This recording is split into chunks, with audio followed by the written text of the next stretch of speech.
Hello, good evening. The topic I wanted to speak about today is domestic violence. Domestic violence is an epidemic that is unfortunately taking place far too often. Domestic violence is usually thought to only involve women being the victims, but men can also very commonly be the victims of domestic violence. Working in law enforcement, I usually will see domestic violence incidents multiple times throughout a shift. The effects usually range from verbal arguments to sometimes escalating to very abusive physical altercations. I believe no matter where you are from, your background, or your lifestyle, everyone has either been a victim of domestic violence or has known someone involved in a domestic violence relationship. Today I wanted to discuss the background of domestic violence, the effect on children, and why it's hard for many people to get out of a domestic violence relationship. I would first like to bring up some interesting facts regarding domestic violence. Domestic violence is often not recognized by others, particularly if it is the more subtle psychological and emotional abuse. A woman herself may not recognize that whatever is happening is actually domestic violence. Another one, all forms of abuse, psychological, economic, emotional, and physical, come from the abuser's desire for power and control. And relationship violence usually does not take the form of a single incident. It is ongoing behavior that gradually undermines the victim's confidence and ability to leave the violent person. The severity and frequency of violence often escalates over time. Domestic violence is usually started with an abuser feeling the need to control, manipulate, or dominate the victim. The abuser possibly comes from or grew up in an abusive household where domestic violence was perceived as a normal behavior and carried that behavior on to their next relationship. Alcohol and drugs are very common factors that can ignite someone being more verbally aggressive, leading to an escalating behavior.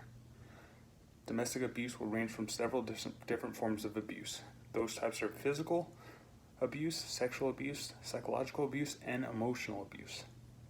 Unfortunately, in a lot of situations, the victim is not the only victim. Sometimes in a household environment, children are present and do not commonly see these incidents unfold in front of them, causing several psychological problems. These children are at greater risk for internalized behavior such as anxiety and depression, and for externalized behavior such as fighting, bullying, lying, or even cheating. They also are more disobedient at home and are more likely to have social competence problems such as poor school performance, difficulty in relationships with others. Children witnesses display inappropriate attitudes about violence as means of resolving conflict and indicate a greater willingness to use violence themselves. Sadly, in a lot of these occasions, the abuser also take their anger out on children present, which even further affects the children emotionally and psychologically. There are several reasons I found that people are afraid to leave domestic violence relationships. One of the main reasons is fear. They fear what will happen to them if they attempt to get away from the abuser. Will the abuser find them? If they do, what will the abuser do to them, and the fear of being on their own, because they possibly view the abuser as a safe place, even though they had hurt them. Another factor is low self-esteem. They believe that whatever happened to them is what they deserve. Being abused emotionally or physically is something they deserve and have normalized and came to terms with. Religious reasons is also a huge one. Some religions require that the married couple stay together no matter what is happening, and sometimes abuse is classified as a love discipline.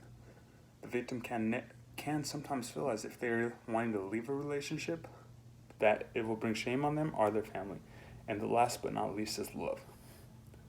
The victim may be in love with the abuser, that no matter what happened or is currently happening, they refuse to leave because they are in love with them. They could also have shared children in the home and may not want the children to be growing up in a broken home. They may also have the lasting belief that their partner is going to be changing soon and possibly no longer abuse them. I would like to close with a short personal story of mine. I had a lifelong friend that was in a very loving relationship. Whenever I would see her, she was very happy, loving, and energetic. I never knew or saw any clues that she was in a very abusive relationship with her partner. I would never see bruises or marks on her, and her partner was never possessive or controlling with her.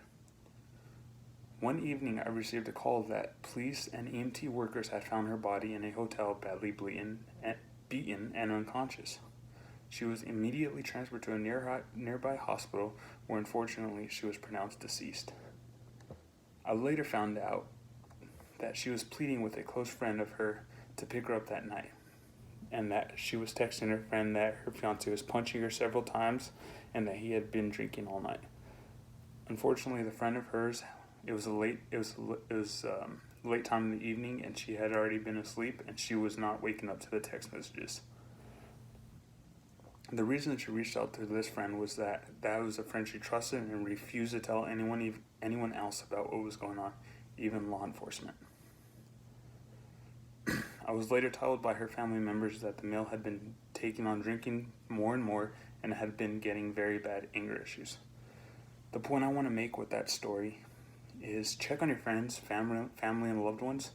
Even though they seem like everything is going okay, everything is good, they're happy and in a good place, it never hurts just to say, hey, I see everything's going good. Is there anything I could help you with? Is there anything you want to talk about? I'm always here for you if you need me. Lastly, I would love to give some resources for anyone going through domestic violence. A big one is the National Domestic Violence hotline. It can be reached 24/7 at any time of the day, and it's 1-800-799-7223. If you ever know anyone going through it, or someone just wants to call someone, talk about anything, counseling, references, anything like that, they could dial that number and it'll take them straight to someone. Again, it's 1-800-799-7223. Also, local law enforcement agencies within your city, within your state, will have that information for you, and will not have a problem with getting it to you.